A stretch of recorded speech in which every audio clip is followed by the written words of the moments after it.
bisnis versus spiritual atau uang versus spiritual. Benarkah anggapan itu bahwa dua ini adalah kubu yang Opposite berlawanan? gitu ya. Gitu ya. Menurutmu gimana? Apakah harus dibenturkan? Kalau kita memandang dari sudut pandang yang lebih besar ya tentang kehidupan, sebetulnya semua hal, semua aspek dalam kehidupan ini kan terjalin menjadi satu ya, bagian dari kehidupan. Dan ya sejatinya tidak ada yang berlawanan gitu ya. Semuanya itu adalah aspek yang saling mengisi, sehingga sebetulnya itu yang membuat aspek-aspek ini ketika mereka berjalan beriringan, itu yang membuat kehidupan ini jadi utuh. Oke. Sebetulnya seperti itu. Tapi banyak dari kita juga dulu mungkin begitu ya. Kita sulit memandang kehidupan ini dari sudut pandang yang lebih besar gitu kan. Iya, betul. Sehingga akhirnya kita hanya melihat part per part ini loh. Dan ketika kita melihat sebagian, itu kan suka ada kebenaran yang jadi bias ya. Oke. Jadi seolah-olah misalnya untuk melakukan bisnis, kesannya untuk berhasil tuh harus melakukan cara-cara yang dianggap tanda kutip kebenaran di bisnis itu, yang seringkali ketika itu ditarik ke aspek lainnya mungkin berbenturan gitu. Kayak misalnya ketika bisnis berarti kita harus mengorbankan waktu kita, contoh gitu ya. Dan ternyata waktu ini sebetulnya juga kita perlukan kan untuk misalnya membangun aspek hubungan atau membangun kesehatan kita gitu ya. Nah, ketika kebenaran di bisnis ini dianggap satu-satunya kebenaran di aspek itu, bisa jadi itu jadi kayak mengorbankan yang lain gitu. Karena ya kalau mau berhasil di bisnis kan harus begini gitu kan. Nah, seolah-olah kebenaran itu ya satu-satunya cara gitu, karena kita hanya memandangnya bisnis ya sebagai bisnis itu sendiri gitu kan. Terpisah ya. Kita lupa bahwa bisnis itu sebetulnya hanya satu bagian dari kehidupan ini kan. Dan satu bagian itu di dalam nilai-nilai kehidupan ini sebetulnya. Jadi banyak orang berpikir ini bisnis, ini kehidupan gitu ya. Jadi dipisah tuh. Jadi nilai-nilai kehidupan tidak bisa dibawa ke bisnis. Iya, gitu. Seolah-olah kebenarannya berbeda. Lu mau main yang di mana nih gitu kan? Betul. Seolah-olah harus milih gitu ya, karena seolah-olah di sudut pandang terpisah tadi kebenarannya berbeda. Iya. Sehingga akhirnya muncul yang tadi ya mindset bisnis atau spiritual, materi atau spiritual gitu ya. Oke, nah padahal sebetulnya bisnis itu bagian dari kehidupan gitu ya. Salah satu titik dari kehidupan ini semua gitu ya. Nah, lalu bagaimana menyikapi antara keselarasan kita berbisnis dengan keselarasan semesta ini gitu ya, atau kita sebut aja secara spiritual lah gitu. Spiritual itu kan satu laku ya, laku untuk kita kembali selaras gitu kan, kembali ke spirit kembali kita menyatu gitu. Ya dengan spirit dan dengan kehidupan ini gitu kan. Lalu tadi pertanyaan, lalu bagaimana supaya orang itu bisa melakukan bisnis dengan laku-laku spiritual? Menurutmu gimana? Iya, kalau kita track balik gitu ya, kenapa sih mulai ada mindset yang berlawanan antara materi dan spirit? Sebetulnya salah satunya adalah karena fisik ini terpisah dari yang tak kasat mata itu kan. Jadi fisik ini terpisah dari jiwa kita, dari hati kita, dari keterhubungan dengan semesta dan kehidupan gitu ya. Sehingga sebetulnya rasa terpisah ini yang bisa jadi itu memicu awalnya rasa-rasa kurang tidak aman gitu ya. Dan rasa kurang tidak aman ini sebetulnya yang banyak termanifestasi dalam aspek materi gitu. Oke.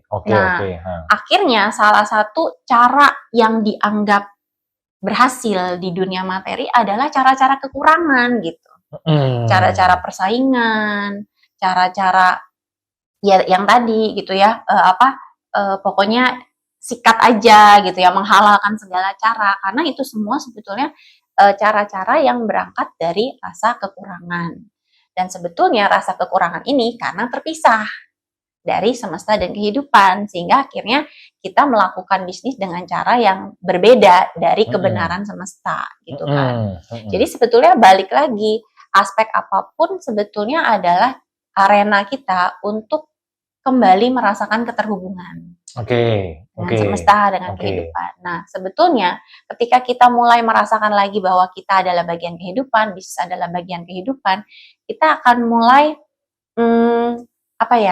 mulai meninggalkan keterpisahan, mulai bisa merasakan keterhubungan. Dan di keterhubungan ini akan ada mindset-mindset yang berubah tentang cara menjalankan bisnis, tentang cara berhasil, karena sudah tidak lagi berangkat dari keterpisahan. Itu ya. Kalau teman-teman suka baca salah satu buku yang sangat bisa inline gitu ya. Iya, mengkolaborasikan, menyatukan antara materi dan spiritual itu adalah bukunya Hidden Secret-nya Hawkins. Di buku itu dia banyak sekali cerita, yaitu rahasia-rahasia yang sebetulnya bukan rahasia ya. Tapi itu dianggap selama ini, masa sih bisnis bisa berhasil dengan cara itu? Karena itu cara yang kebalikan.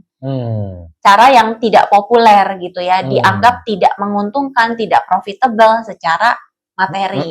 Tapi ternyata cara-cara itu yang selaras gitu. Nah, ketika akhirnya selaras, sebetulnya tidak ada yang perlu dibenturkan, tidak ada yang perlu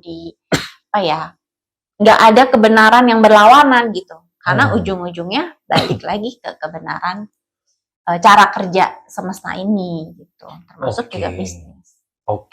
Kamu pasti punya lebih punya banyak cerita ya tentang bagaimana kamu dari dulu ya.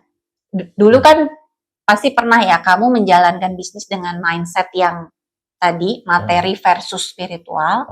Kemudian bergeser, kamu mulai kembali ke diri sampai akhirnya kamu udah mulai lebih dekat sama dirimu dan mungkin kamu sekarang menjalankan bisnis dengan rasa yang berbeda sehingga akhirnya kamu bisa menemukan ternyata bisnis itu nggak versus spiritual tapi itu satu kesatuan. Nah, ada nggak dulunya gimana, sekarangnya gimana gitu? Kalau bisa dibilang ya, step pertama saya gitu ya menyadari adalah saya menyadari emosi dasarnya dulu dan sekarang. Dulu saya melakukan sesuatu ya terutama di bisnis ya dalam kegiatan mendapatkan uang, itu dasarnya adalah saya pengen dapat sebuah pengakuan. Nah, dasar saya melakukan sebuah pekerjaan itu saya pengen diakui, saya pengen dihargai, saya pengen orang lihat saya gitu. Nah, dari dasar itu jadi saya merasa bahwa saya harus fight nih. Jadi ada banyak hal yang namanya juga saya harus fight, berarti kan kaki jadi kepala, kepala jadi kaki, banting tulang, segala macam. Untuk mendapatkan apa? Untuk mendapatkan tadi, pengakuan tadi sebetulnya, gitu ya.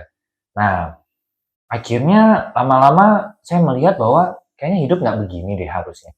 Kok kayaknya fight banget ya, kerja banget gitu, dan ada banyak aspek-aspek dalam kehidupan saya yang saya korbankan gitu.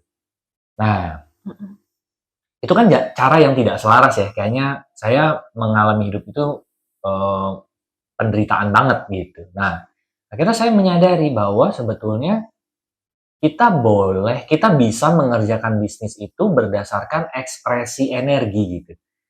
Saya sukanya apa, saya pengen membagikan apa ke orang, itu yang saya bagikan.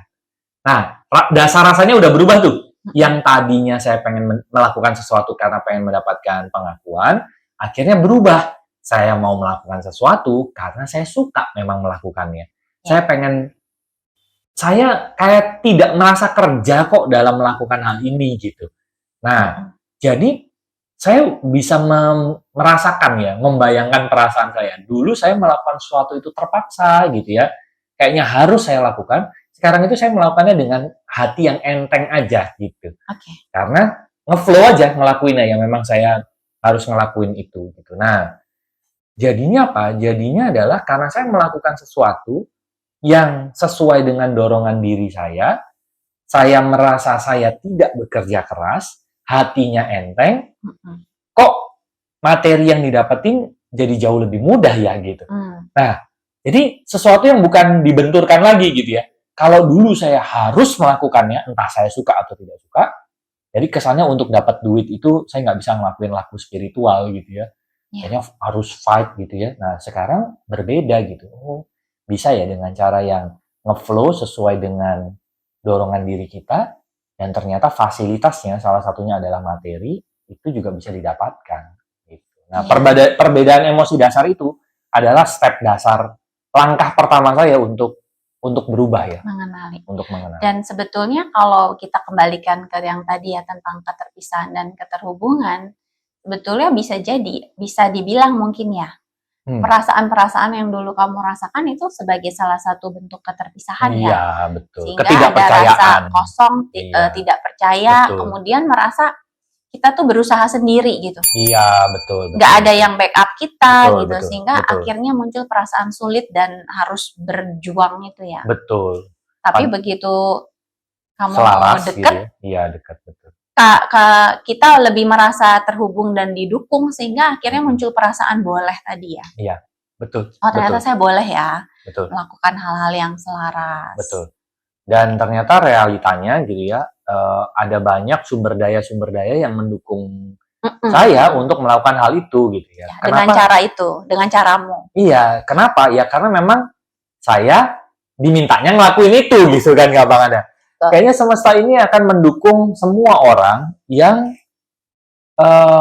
sudah bergerak selaras dengan perjalanan jiwanya ya. Iya, kayaknya itu pasti udah disediain. Kayak janjinya semesta deh gitu ya. Aku akan mendukungmu pada saat kamu berjalan sesuai dengan kemana kamu harus berjalan gitu kan. Nah, cuman selama ini kalau kita misalnya berjalannya berbalik arah ke semesta pasti akan narik kita balik kan. Nah itu kan rasanya kayak kita melawan sesuatu ya gitu ya.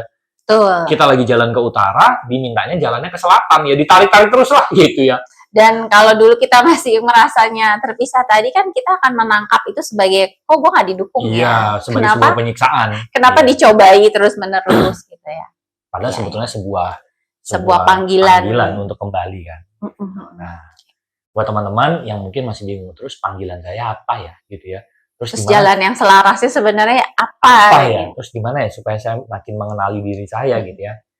Teman-teman bisa cek link di description. Nanti teman-teman bisa chat di situ atau bisa baca ebook ya, ebooknya Human Design yang Rusi tulis.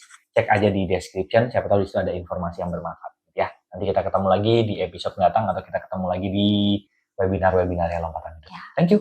Bye bye. See you.